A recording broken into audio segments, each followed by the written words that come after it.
സർവകലാശാല chancellor syndicate അധികാര തർക്കത്തിൽ നിർണായക ഉത്തരവ് ഏതായാലും ഹൈക്കോടതി വ്യക്തമാക്കിയിരിക്കുകയാണ്. ചാൻസലറുടെ ഉത്തരവ് സിൻഡിക്കേറ്റിന് വെല്ലുവിളിക്കാനാകില്ല എന്ന് ഹൈക്കോടതി വ്യക്തമാക്കി കഴിഞ്ഞു. സിൻഡിക്കേറ്റിന്റെ ഇത്തരം നടപടികൾ അധികാര ശ്രേണിക്കും അച്ചടക്കത്തിനും എതിരാണെന്നും കോടതി നിരീക്ഷിച്ചു.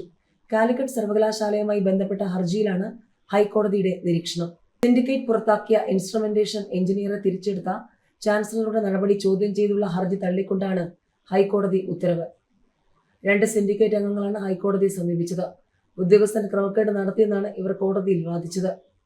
എന്നാൽ ക്രമക്കേട് നടന്നുവെന്ന് പ്രഥമ ദൃഷ്ട്യാ ബോധ്യപ്പെട്ടതിനാൽ സർക്കാരും സർവകലാശാലയും കൃത്യമായ അന്വേഷണം നടത്തണമെന്നും കുറ്റക്കാരെ വെളിച്ചത്ത് കൊണ്ടുവരികയുമാണ് വേണ്ടതെന്നാണ് ഹൈക്കോടതിയുടെ നിർദ്ദേശം. സർവകലാശാല അധികാര തർക്കം. ചാൻസലറുടെ ഉത്തരവുകൾ സിൻഡിക്കേറ്റിന് വെല്ലുവിളിക്കാനാകില്ല. നിർണായക ഉത്തരവുമായി ഹൈക്കോടതി. സർവകലാശാലകളിലെ ചാൻസലർ സിൻഡിക്കേറ്റ് അധികാര തർക്കത്തിൽ ശ്രദ്ധേയമായ നിരീക്ഷണങ്ങളോടെ ഹൈക്കോടതിയുടെ നിർണായക ഉത്തരവ്. ചാൻസലറായ ഗവർണറുടെ ഉത്തരവിനെ സിൻഡിക്കേറ്റിന് വെല്ലുവിളിക്കാനാകില്ലെന്നും അത്തരം നടപടികൾ അധികാര ശ്രേണിക്കെതിരെന്നും കോടതി നിരീക്ഷിച്ചു.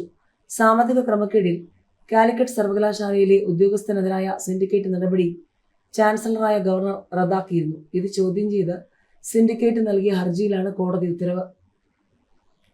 എന്നാൽ ഹർജിയുടെ നിയമസാധുതയാണ് പരിശോധിച്ചതെന്നും കാലിക്കറ്റ് സർവകലാശാല നിയമാവലി പ്രകാരം സിൻഡിക്കേറ്റിന് ചാൻസലറുടെ ഉത്തരവിനെ ചോദ്യം ചെയ്യാനാകില്ലെന്നും കോടതി വിലയിരുത്തി. ചാൻസലറുടെ നടപടി നിയമവിരുദ്ധമോ പക്ഷപാതം കൊണ്ടോ എന്ന് തെളിയിക്കാനായാൽ മാത്രമേ ഹർജിയിൽ കോടതിക്ക് ഇടപെടാനാകൂ എന്നും കോടതി വ്യക്തമാക്കി. കാലിക്കറ്റ് സർവകലാശാലയിലെ ഇൻസ്ട്രുമെന്റേഷൻ എഞ്ചിനീയറായ ഉദ്യോഗസ്ഥൻ ടെൻഡർ വിളിച്ചതിൽ 27 ലക്ഷം രൂപയുടെ ക്രമക്കേട് കണ്ടെത്തിയാണ് സിൻഡിക്കേറ്റ് ഇയാളെ തരം താഴ്ത്തി നഷ്ടം വന്ന തുക പിടിച്ചെടുക്കാൻ ഉത്തരവിട്ടത്. എന്നാൽ ഈ നടപടി ചാൻസലർ റദ്ദാക്കി.